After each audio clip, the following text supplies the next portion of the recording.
నా ఇట్టు కాదు నోటితో చెప్పాలి.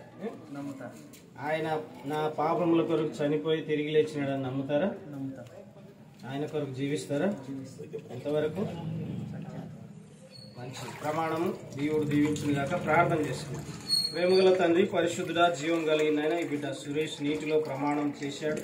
ఈ బిడ్డను దీవించి ఈ నీటి బాప్తిస్మం ద్వారా తాను చేసిన ప్రమాణం ప్రకారం ఈ రక్షణను అనుగ్రహించి ఈ నూతన జీవితాన్ని ప్రసాదించి లోకంలో నాయనా నీ రాజ్యం చేరు పర్యంతం ఆశీర్వదించమని యేసునామమున ప్రార్థిస్తున్నాం.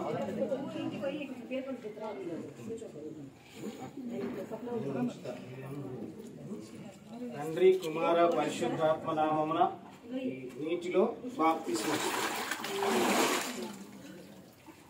ప్రార్థన చేసుకుందాం. ప్రేమగల తండ్రి, పరిశుద్ధుడా, ఈ నీటి బాప్తిస్మం ద్వారా సురేష్కు మీరు ఇచ్చిన రక్షణను బట్టి నీకు వందనాలు. ఆ బిడ్డ నీ కొరకు జీవించినగా శోధనలు శ్రమలు ఎదుర్కొని అంతం వరకు నాయన తాను జీవించినంత కాలం నీ సాక్షిగా బ్రతుకుటకు సహాయం చేయమని యేసునామమున ప్రార్థిస్తున్నాం.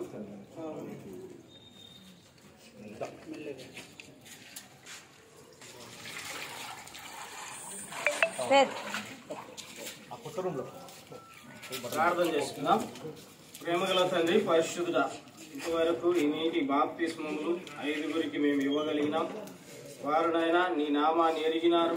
నీరే నిజమైన దేవుడు, రక్షకుడని నమ్మి విశ్వాసంతో నీ నీటిలో బాప్తిస్మం పొందినారు.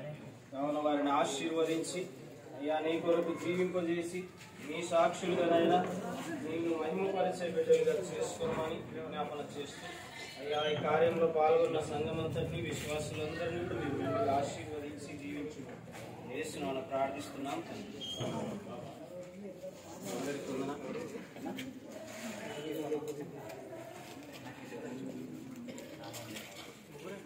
ఇవాళ టవల్